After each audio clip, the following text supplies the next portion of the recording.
Hello friends, welcome to Infovatika. आज हमारी polity MCQs की सीरीज़ का 5th पार्ट है। इससे पहले हम 4 पार्ट्स डिस्कस कर चुके हैं। तो आज हम डिस्कस करेंगे 5th चैप्टर जो है यूनियन एंड इट्स टेरिटरी। इस चैप्टर को अच्छे से पढ़िए और फिर इसके क्वेश्चंस को सॉल्व करिए। अगर आपने हमारा चैनल सब्सक्राइब नहीं किया है या आप इस चैनल को पहली बार देख रहे हैं तो प्लीज़ इस चैनल को सब्सक्राइब करिए और बेल आइकन को ज़रूर प्रेस करिए ताकि हमारी आगे की अपडेट्स आपको मिलती रहें। आप हमारे साथ सोशल मीडिया में जुड़ना चाहते हैं तो आप यहाँ हमको फॉलो कर सकते हैं, इंस्टाग्राम, फेसबुक, और इस वीडियो की पीडीएफ के लिए आप हमारे टेलीग्राम चैनल से पीडीएफ को डाउनलोड कर सकते हैं। So let's start.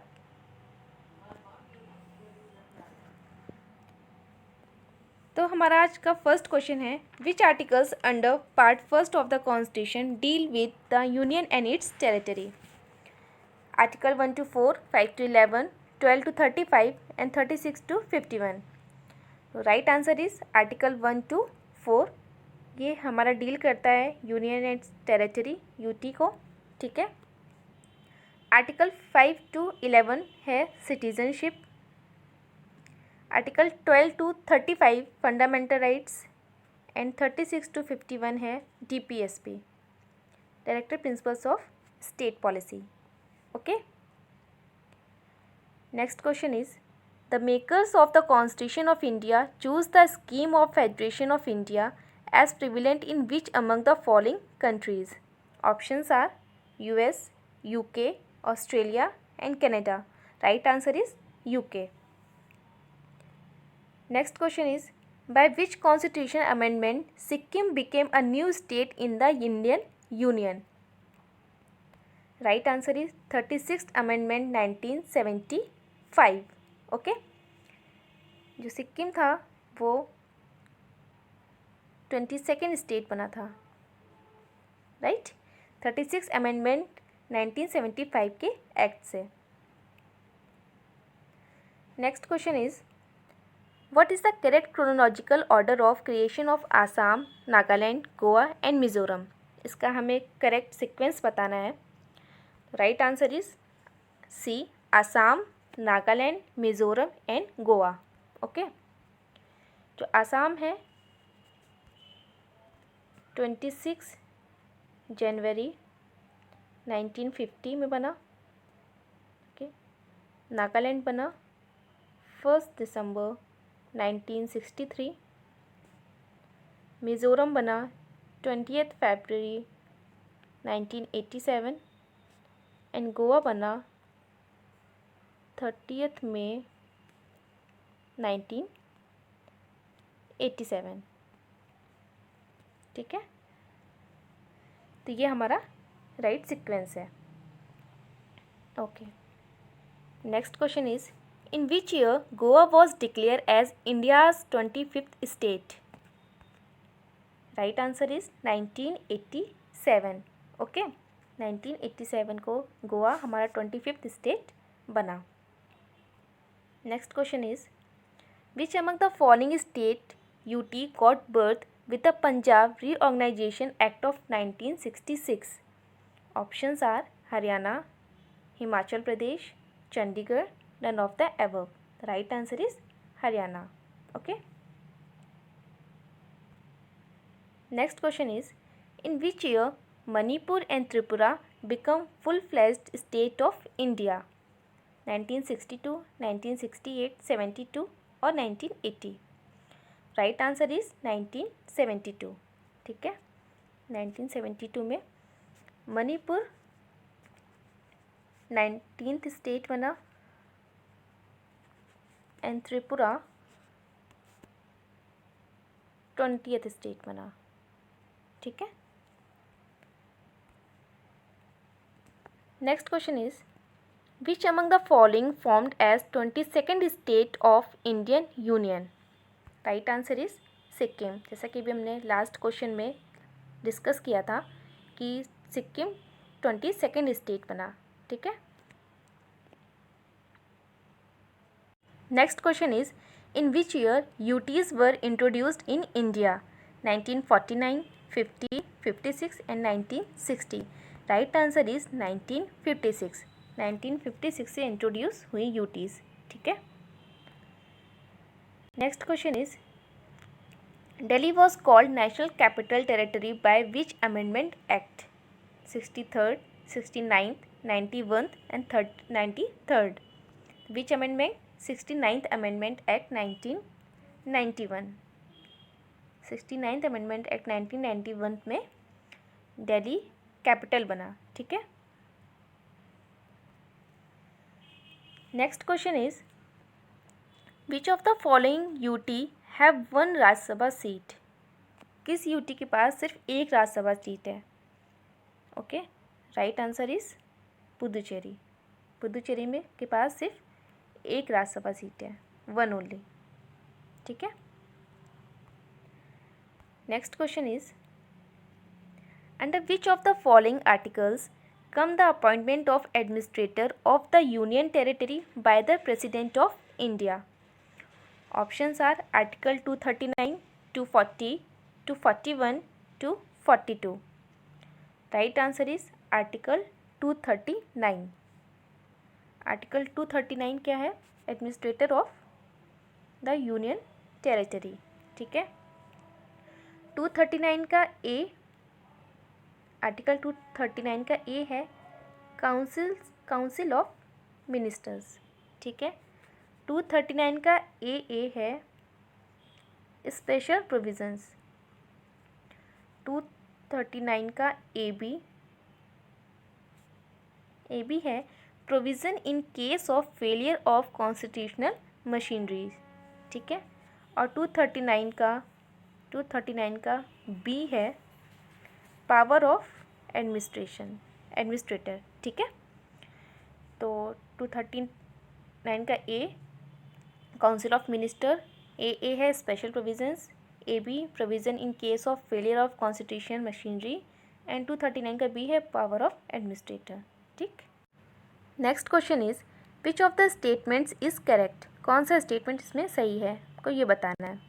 तो फर्स्ट स्टेटमेंट है To form a new state, the relevant bill may be introduced in either House of Parliament only on the recommendation of the President. तो ये statement हमारा बिल्कुल राइट है, ठीक है। नेक्स्ट स्टेटमेंट है To form a new state, the relevant bill can only be introduced in the Lok Sabha. No, this is wrong. Third है To form a new state, the relevant bill can only be introduced in the Raj Sabha. This is also wrong. To form a new state, president's recommendation is not required. ये तो बिल्कुल ही गलत है, तो right answer is ए हमारा, ठीक है। Next question is consider the following statements. इसमें हमको राइट स्टेटमेंट बताना है कि कौन सा स्टेटमेंट हमारा करेक्ट है, ठीक है। फर्स्ट स्टेटमेंट है to form a new state the opinion of the state legislature is not binding on the president, right, ये स्टेटमेंट हमारा बिल्कुल सही है।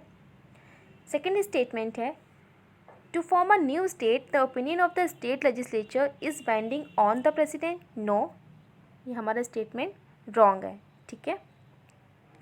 प्रेसिडेंट को बाइंड नहीं कर सकते हैं, ठीक है।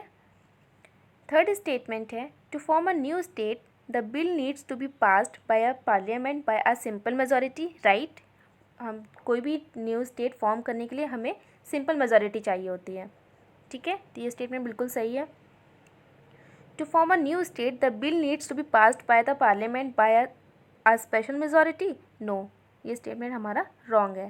Right answer is 2, 1 and 3। हमारा फर्स्ट स्टेटमेंट और थर्ड स्टेटमेंट सही है, ठीक है। Next question is consider the following statements which of the above statement is are correct. इस पर भी हमें करेक्ट स्टेटमेंट बताना है, ओके। फर्स्ट है Puducherry was a former French colony, right, बिल्कुल सही स्टेटमेंट है। इट कंसिस्ट, जब पुडुचेरी के लिए बोला गया है, it consist of 4 regions Puducherry, Karaikal, Mahe and Yanam, ये भी बिल्कुल राइट है। After 36 constitution amendment act in 1975 Sikkim become the 22nd state of the Indian union, right. In 1962 Puducherry become a union territory, ये भी हमारा बिल्कुल सही स्टेटमेंट है। तो right answer is all the above. Okay, Puducherry 1962 में बना 14th अमेंडमेंट से, ठीक है। Next question is which of the following is included in the union of India? Options are states, UTs, acquired territories, ठीक है। तो right answer is one only, states. Union of India में सिर्फ states आते हैं, स्टेट्स आते हैं, ठीक है। टेरिटरी ऑफ इंडिया में तीनों चीज़ें आती हैं, states, UTs and acquired territories, ठीक है।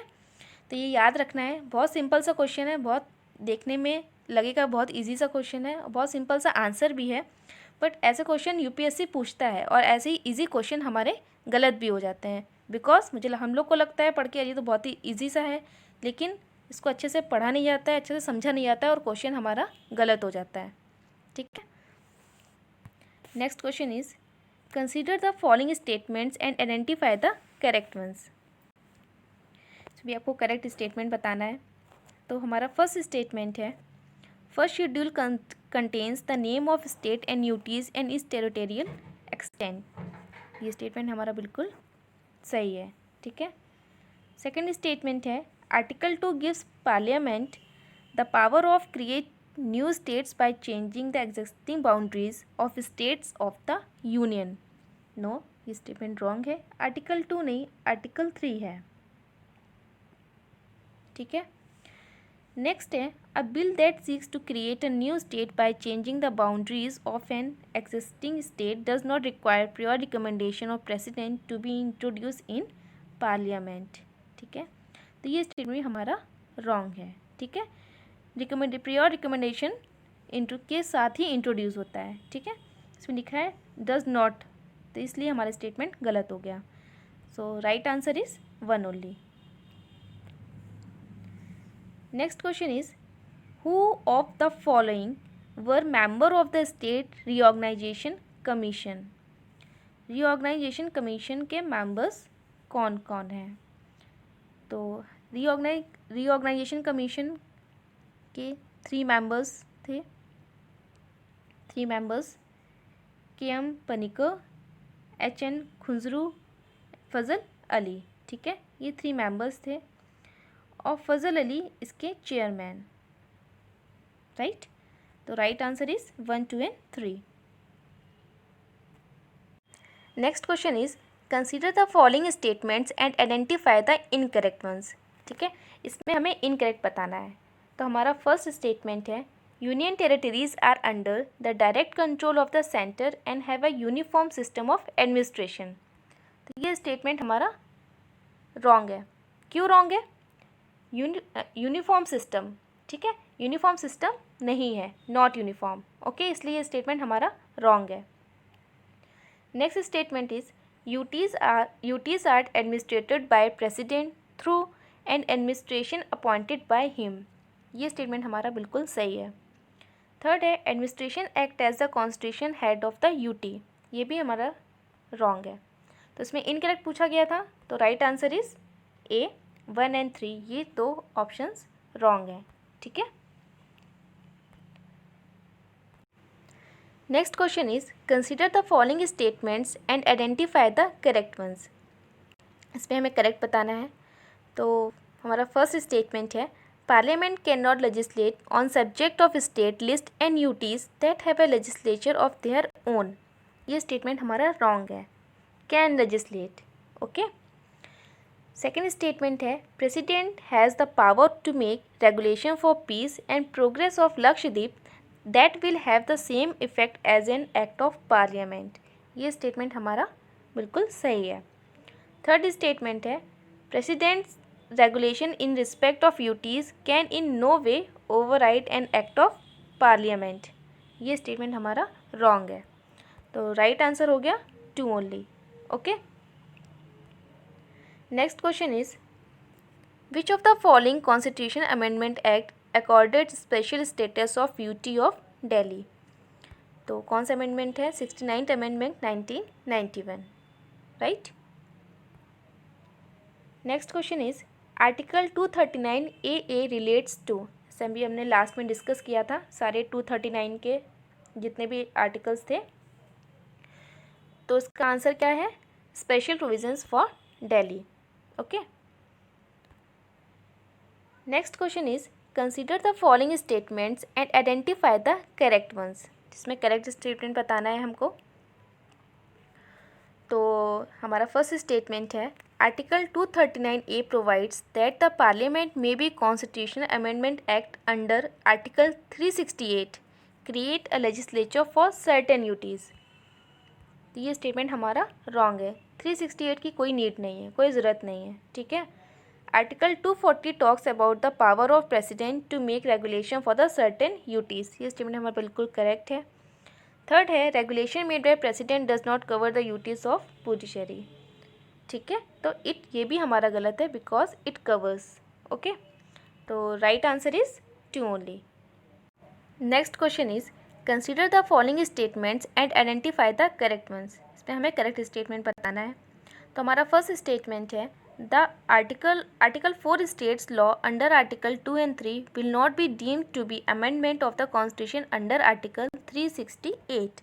तो ये स्टेटमेंट हमारा बिल्कुल सही है, राइट है। ठीक है, सेकेंड स्टेटमेंट है the state and UTs are the member of the federal system of India and share a constitutionally guaranteed distribution of power with the central government। ये स्टेटमेंट हमारा रॉन्ग है, no power of distribution. Okay, कोई distribution नहीं है power का। ठीक, third statement है the states of the Indian union have no territorial integrity. तो ये स्टेटमेंट हमारा राइट है, तो right answer is 1 and 3। Next question is which of the following are correctly matched. ठीक है, इसमें करेक्ट बताना है कौन सा करेक्ट मैच्ड है। तो इसका राइट आंसर है डी 1 and 4। 1 and 4 हमारा राइट है। 79 आर्टिकल 79 है कॉन्स्टिट्यूशन ऑफ पार्लियामेंट। आर्टिकल 83 है duration of the 2 houses. Article 80 है composition of council of states, ये आर्टिकल 80 है। एंड आर्टिकल 81 है composition of house of people.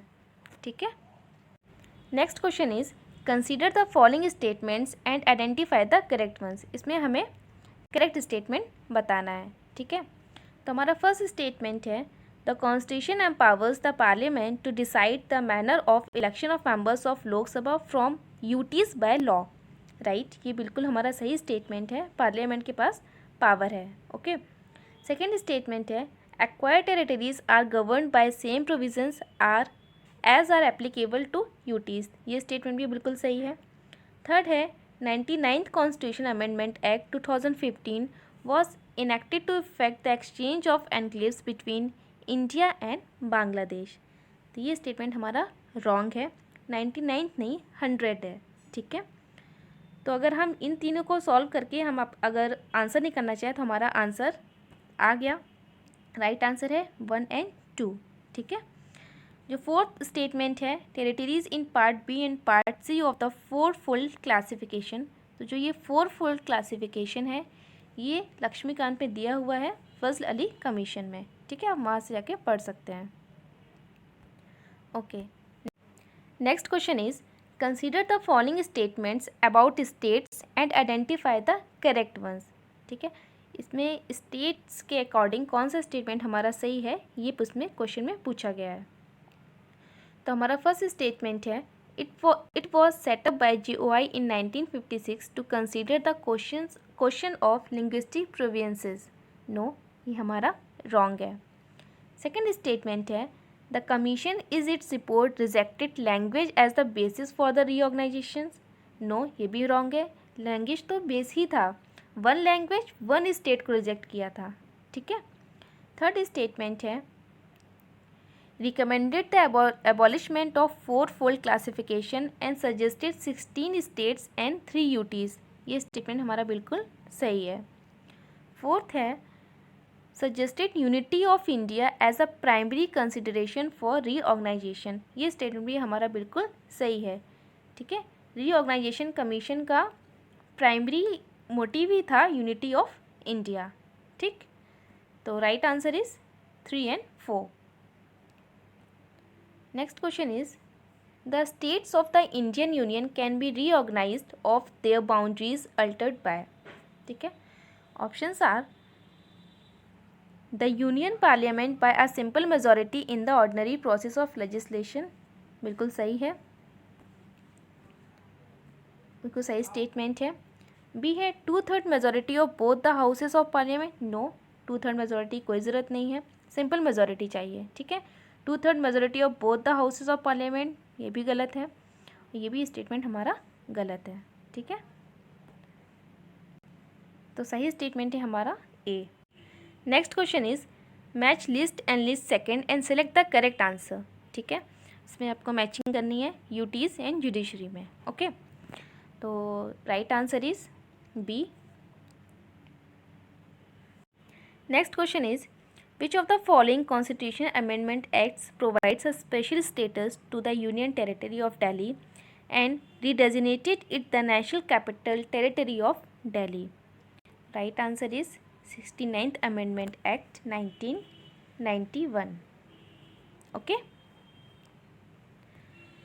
so thank you very much for watching this. Have a great day.